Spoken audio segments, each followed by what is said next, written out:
Jepang krisis beras, Filipina krisis beras, Malaysia krisis beras. Walhal Indonesia mata wang pun nombor 5 paling rendah. Pada awal 2025, Malaysia dihadapkan pada krisis beras yang cukup mengkhawatirkan. Produksi dalam negeri menurun akibat cuaca ekstrim dan gangguan rantai pasok, membuat stok beras lokal menipis di pasar. Pemerintah Malaysia pun mengambil langkah cepat dengan meminta pasokan tambahan dari negara tetangga, termasuk Indonesia, yang dikenal sebagai salah satu produsen beras terbesar di Asia Tenggara. Namun, di tengah upaya pemerintah menstabilkan pasokan pangan, muncul suara-suara sumbang dari sebagian warga Malaysia. Di media sosial, sejumlah pengguna menolak mengakui bahwa negara mereka sedang mengalami krisis. Ada yang menuduh pemberitaan itu dilebih-lebihkan, bahkan menganggap permintaan impor sebagai bentuk kelemahan nasional. Saudara-saudara sekalian, dengan perhitungan bahwa kita sudah sangat cukup produksi kita, ada beberapa negara yang sudah mendekati kita. Saya dapat laporan dari Menteri Pertanian, Menko Pangan, beberapa negara minta agar kita kirim beras ke mereka. Halo, Assalamualaikum warahmatullahi taala wabarakatuh. Apa khabar tuan-tuan di luar sana? Ini second konten saya berkaitan dengan beras. Isu Malaysia mengemis beras ke Indonesia hasil ucapan Menteri Pertanian Indonesia. Dan di antara konten saya yang lepas tu Kokori, Wan Winor dan beberapa lagi yang pro dan kontra mengatakan tunjuk gambar perbincangan di antara Haji Mat Sabu, Menteri Petani sekarang belum lagi, tapi kita akan bincang. Kita banyak di sini import kelapa, sayuran, termasuk ikan, aquaculture dan sebagainya kita. Tapi beras ini kami nak lebih tumpu kepada teknologi. Teliti setiap ucapan dalam media press, kedua-dua menteri, kedua negara ada dekat situ. Saya teliti satu persatu yang disampaikan oleh Haji Ahmad Sabu, Menteri Pertanian Malaysia ni. Beliau lebih banyak kepada hubungan dua hala. Dari segi peranan beliau lah sebagai Menteri Pertanian, seperti mana kata Kokori, menghabiskan jutaan ringgit Malaysia menggunakan wang rakyat. Pergi sana takkan saja-saja pergi, mesti nak import beras. Okey, yang pertama saya nak bagi tahu Kokori, dalam media press tersebut di hadapan Menteri Pertanian Indonesia, wartawan Indonesia bertanya kepada Haji Ahmad Sabu, Menteri Pertanian Malaysia, adakah Malaysia ingin mengimport beras dari Indonesia? Apa jawab Haji Ahmad Sabu, Menteri Pertanian Malaysia? Beliau menjawab, belum lagi. Itu jawapan berhemah, jawapan politikal, jawapan politik, jawapan dua hala.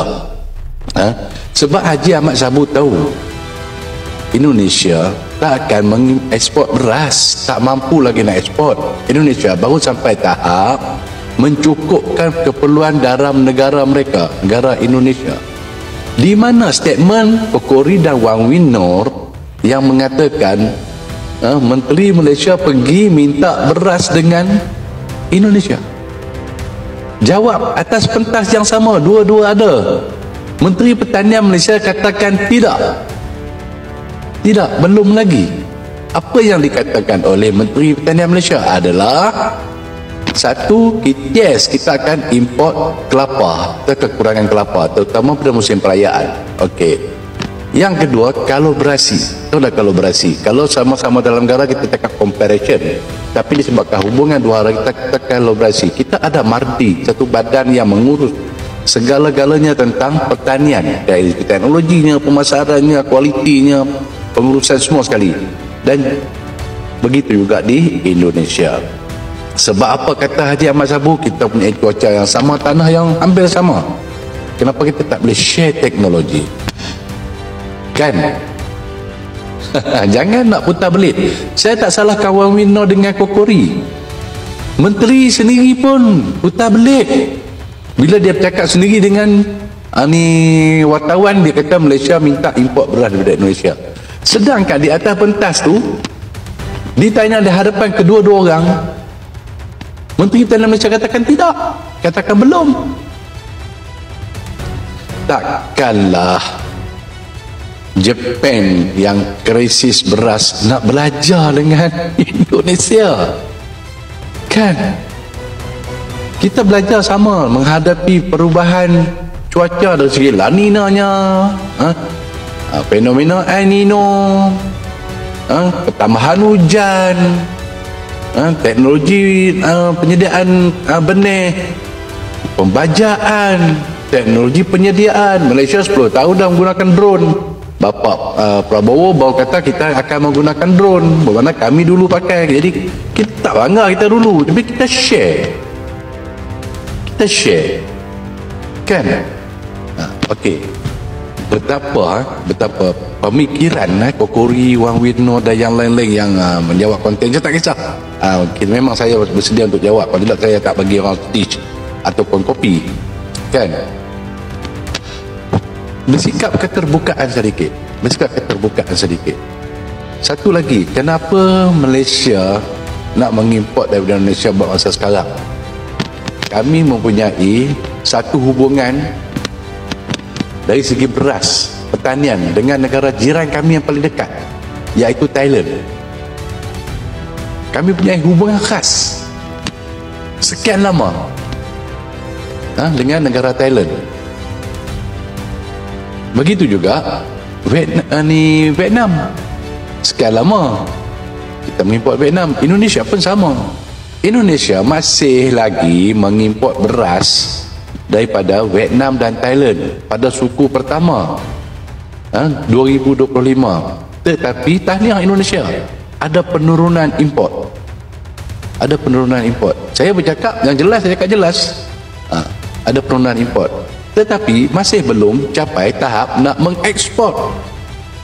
Jadi Malaysia pun sama, kita dah mencapai peningkatan, kita ada. Jadi kedua-dua negara ni pergi berbincang. Selain daripada itu adalah keterjaminan makanan akibat daripada apa? Kenaikan tarif oleh Amerika Syarikat yang memberi kesan kepada kacang soya, memberi kesan kepada minyak sawit. Kalau tarif yang tinggi adalah Indonesia berbanding dengan Malaysia. Indonesia lebih tinggi ketimbang dengan Malaysia. Jadi bila masuk ke US, minyak sawit Indonesia lebih, tarif tukar dia lebih tinggi. Jadi syarikat di Amerika akan cari yang mana? Akan cari lebih murah. Malaysia lebih murah. Korang kena fikir yang tu. Sebab tu dua orang ni berbincang banyak perkara. Yang kau bincang, Malaysia nak mengemis beras. Be professional, rakyat Indonesia. One will know, kan? I see you like professional, but suitable dengan you punya presentation like orang kampung, dan you punya mind, you punya daya pemikiran, yes, tally orang kampung. Di Malaysia orang kampung profesor, kan? Di sana I don't know. Banyak perkara. Satu lagi nasihat kepada rakyat Indonesia. Kalau tak ada beras, mintalah, belilah di kedai-kedai di Pasar Sepadan. Jangan menyeludup seperti mana berlaku daripada Pulau Sebatik masuk ke Nunukan dan Tarakan di bahagian utara ataupun timur Kalimantan, di bahagian Malaysia Timur kami di bahagian Tawau. Itu satu aktiviti yang tak beri faedah kepada kedua-dua buah negara. Indonesia beras cukup, cuma pengurusannya belum capai tahap untuk didisperskan kepada semua rakyat mereka. 280 juta di seluruh Indonesia, beras tak sampai sebab masalah logistik dan hubungan. Slow Indonesia. Cuma jangan mengatakan Malaysia Kelantan di hadapan reporter Jakarta. Apa jawab Menteri Malaysia tentang import beras? Itu jelas, clear. Tidak dan belum. Kami tak ada krisis beras, tak ada krisis beras. Kami 70% keperluan negara sentiasa cukup. 30% adalah basmati, beras wangi, berbagai jenis beras, tetapi tak ada di Indonesia. Kita mengimport beras-beras yang putih, bersih, beras yang tak patah, beras yang tak hancur daripada Vietnam, daripada India basmati, daripada Pakistan, daripada Thailand. Dari Indonesia kita ada import, dari Indonesia ada, tapi bukan beras. Kita ada import jubin, kita ada import batu bara, kita ada import ikan, kita ada import kelapa, itu. Tapi mengemis beras makanan ruji tak ada. Betul atau tidak? Betul. Amat lucu sekali.